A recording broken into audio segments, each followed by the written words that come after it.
Sure, God can perform a miracle and stop the sun. How many times has he done that? Only once in history. So I have a reasonable expectation that the sun will come up, but the unbeliever has actually zero expectation that the sun will come up because theirs is based on a viciously circular argument.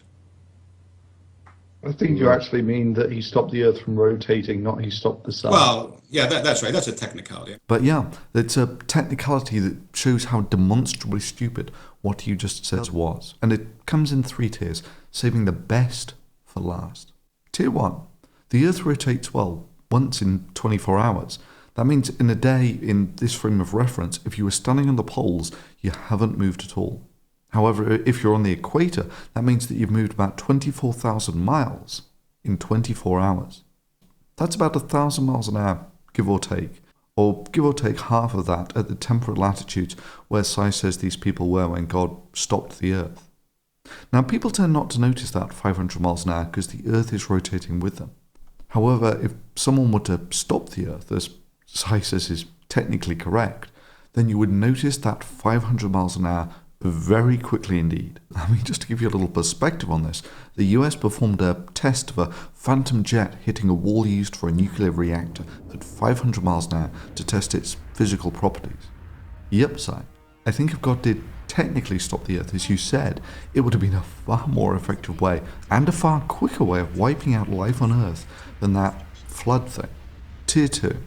But to truly stop the sun in the sky, you also need to stop the Earth in its orbit, and this is where the numbers get really silly. You see, the Earth orbits the sun at some 30 kilometers per second, but let's deal in multiples of the speed of sound, just for convenience.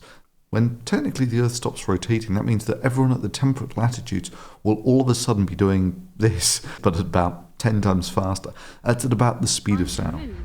Or this if they actually manage to hit a wall. The guys on the North and South Pole, of course, won't even notice, but hey. However, if the Earth stops in its orbit, that means that everyone on this side of the Earth will fly off into space at about 90 times the speed of sound. At that speed, you would clear the atmosphere in about 3 seconds, and those will be the lucky ones. The guys on the trailing edge of the Earth would form some fairly convincing craters filled with something along the lines of chunky salsa in about 60 microseconds. Give or take, that's about 1,000 times faster than you can blink your eye. But let's just ignore the ballistics for a second here and say that God somehow magically enabled the inertial dampers. Inertial dampers failing. We're losing attitude control. And remind ourselves why God was doing this. Joshua therefore came upon them suddenly and went up from Gilgal all night. And the Lord discomfited them before Israel and slew them with great slaughter at Gibeon, and chased them a long way up that goeth to Bethron, and smote them to Azekal, and unto Makkedah. Yep, that's right, Joshua is killing people for his God.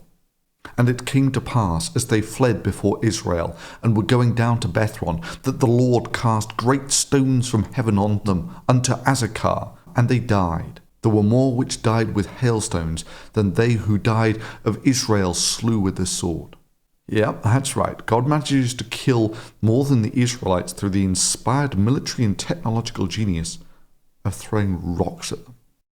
Oh, lay off, we haven't started yet. Rocks.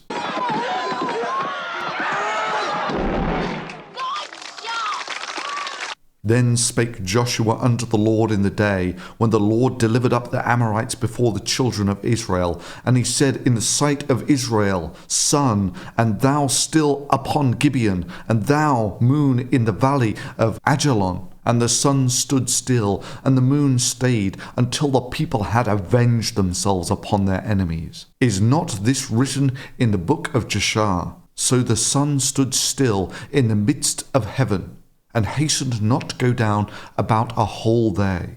Now, Inara, tell us something interesting about people. We're fragile creatures. It takes less than a pound of pressure to cut skin. Even Darth Vader understood a thing or two about the efficiency of force. Enough to find the rebels' hidden fort.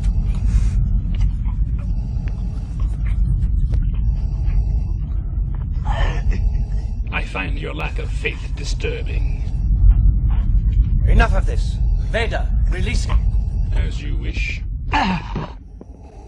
However, God, having failed to slaughter enough people by throwing rocks at them, For him to then stop the earth in its orbit such that Joshua can continue with this bloody slaughter has got to be the most inefficient application of military force ever.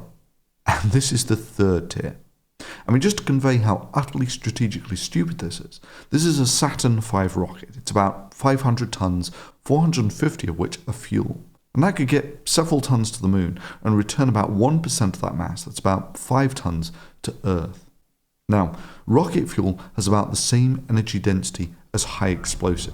And in a perfectly efficient system, it turns out that to stop 1 ton of the Earth in its orbit, that is to take it from 90 times the speed of sound and stop it dead, requires about 100 tons of high explosive.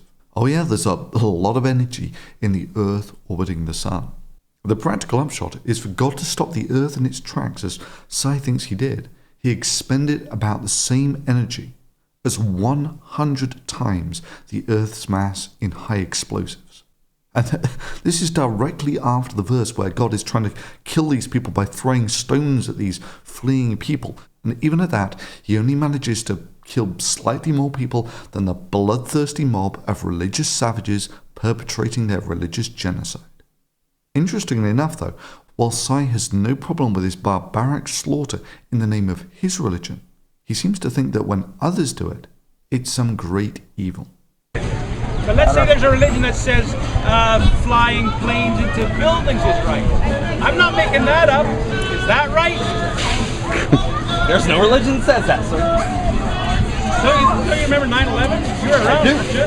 I was definitely around. Don't you think that they were killing the infidels by flying those planes into the building? Well, don't you think that the Quran told them to do that? It's not some internet cell group that told them to do that. It's the Quran that told them. If you talk to any Muslim, they'll say that terrorists have used their religion or have used religion to pervert their ideas. And those Muslims are not adhering to the truth of the Quran. Because you're supposed to kill the infidels. And you're not adhering to the truth of the Bible. What is the truth of the Bible? And the Lord discomfited them before Israel, and slew them with great slaughter at Gibeon, and chased them along the way that goeth up to Bethron. The projection of Sai here is incredible, in that he sees that others killing for their religion is bad, but he thinks that those killed by the followers of his religion were actually dispensing an absolute justice when they engaged in this bloody slaughter. Now, the more difficult problem is the children. How could God command that the children be killed because these are innocent? I mean, even in the Bible, it's not God that picks up the sword and plunges it through the living flesh of children until they die from the extreme physical trauma. It's the believers that do that. It's the Sai and the Eric Hovens of their day. Let me just tell you something. For hundreds and thousands of years, this kind of discussion would have been in most places impossible to have, or Sam and I would have been having it at the risk of our lives. Religion now comes to us in this smiley face, ingratiating way, because it's had to give so much ground, and because we know so much more. But you've no right to forget the way it behaved when it was strong, and when it really did believe that it had God on its side.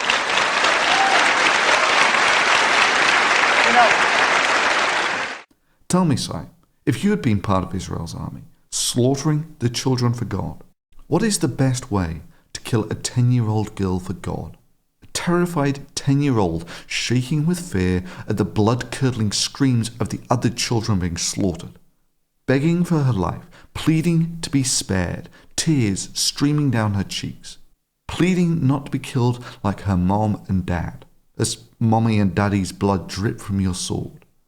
A child sobbing that I just want to live.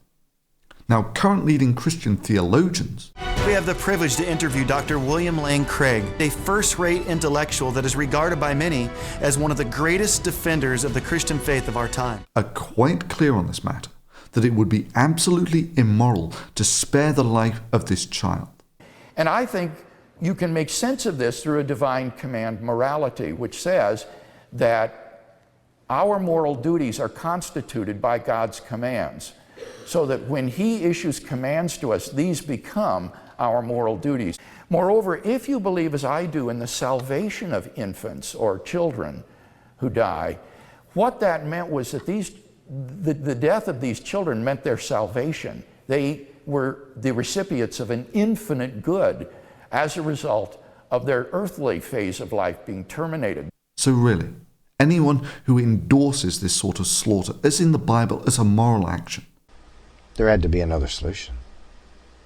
The solution was to kill the children. And what did God do? What did he accomplish in doing so? Well, a military strategy that was successful. Those who believe that killing a helpless child for your God is a moral act, indeed that you are blessing this child with an infinite good by terminating its earthly phase of life. Tell me, what is the absolutely moral, biblically correct way to slaughter a helpless child begging for her life? The moral standard that can only come from a biblical worldview. I show that the basis of morality must be from the God of Scripture. Would you stab her in the face? Would you cut her throat? Stab her in the side of the head? Stab it through the back? Disembowel her and let her die slowly? And after you've inflicted the mortal wounds and the life fades from her terrified eyes, do you feel joy knowing that in terminating this girl's earthly phase of life, you are blessing this girl with an infinite good? These are the actions of believers in the Bible. Actions supported and endorsed as absolutely moral, as proof that God exists because they're so absolutely moral, of modern Christian theologians. And when the terrified screams of the helpless children being massacred grew less, and eventually silence fell over the bloodbath, good, God-fearing men, full in the knowledge that whatever God said was just, with a smile on their face and a tune in their heart that they had delivered this infinite good to so many children, wiped the blood from their swords. If you can justify this as good, is there anything left to call evil?